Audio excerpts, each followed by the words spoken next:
Now, as you heard it, the news, of course, is that he did in fact sell out some of his holding in Bharti, but that is only for personal reasons. And well, now of course you've also heard him saying that he currently holds at least in excess of 100,000 shares in terms of some of the options that he currently still in fact holds, more than 180,000 in fact. All right, let's get back to that other top story that we were talking about just before we went in to speak with Manoj there, and that of course is the industrial data that came out earlier today. We were speaking about some of the reactions that were coming in. We've also got a reaction coming in now from Mr. Unikrishnan, the MD at Thermax Limited, who's joining us on the phone line. Mr. Unikrishnan, good to have you with us, and let's quickly jump in and straight away talk about these numbers. Now, a lot of people had called much worse figures, but we've seen that they're not looking so bad, but that's year on year. Any concern areas for you?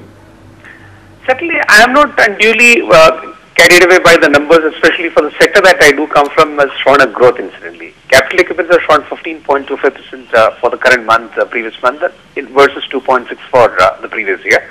But then again, in capital equipment industry, normally in the last quarter, all my customers will want to capitalize the equipment. So there will be a rush for them to take deliveries of equipment. It is common for all the industries. So that could be the reason for it showing a very positive figure.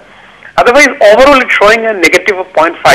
There is nothing which has happened very positive in the world outside India, and there is nothing which has happened negative in the country either.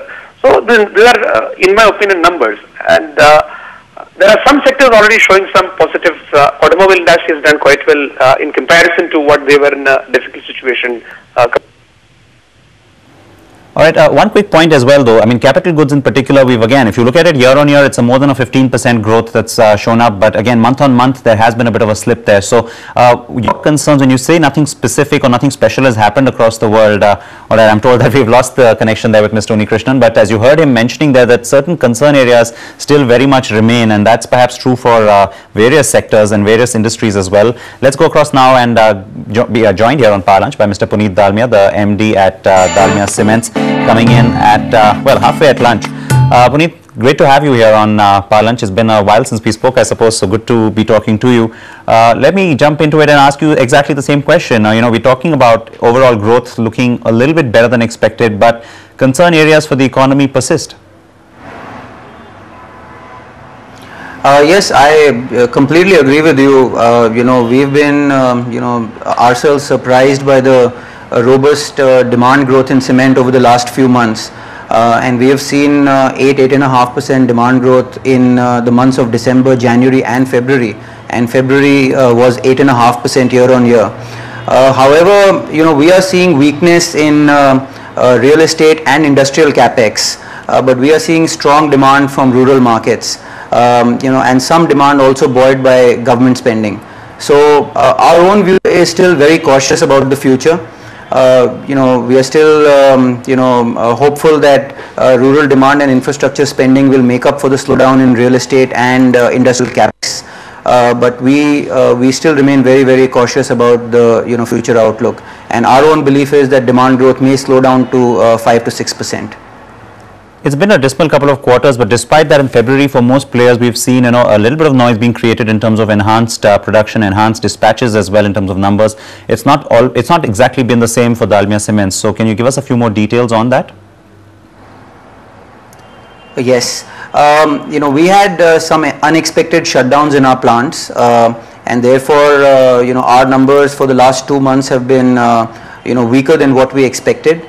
But I think now those problems are behind us, and we think March will be a good month for us. We are also, you know, starting trial runs in our Andhra Pradesh facility, which is a new facility which has been just commissioned. So we think that, you know, the unexpected shutdowns in our existing lines, you know, will be behind us, and we'll see good months in March because of, you know, better reliability of our existing plant and the commissioning of the new plant. Well, also the other point that's worth sort of talking about here, Puneet, is the fact that, you know, right away we are seeing a little bit of an impact coming in from all the stimulus packages which are directed at infrastructure. So suddenly infrastructure seems to be making a fair amount of noise, but then post-elections things are again expected to slow down. Do you believe that as well? Yes, as I said, you know, we have to factor in the fact that India is a large democracy and decision making takes time in India. So even though we are very optimistic about the 11th plan and the 12th plan that the government has made, I think we are cautious about how quickly that money will be used in the ground. Even though plans are there, ability to execute those plans and consume capital is something which we are a little cautious about. So I think India is a better economy right now given the rest of the world.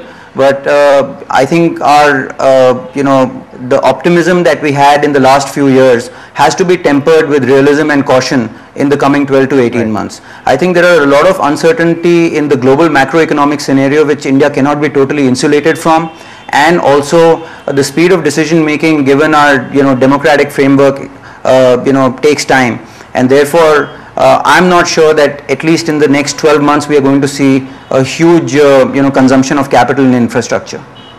All right, well, Puneet, we'll leave it at that for now, but many thanks for joining us here on Power Lunch with your outlook coming in over the next few weeks, and then of course further into a few months from now as well.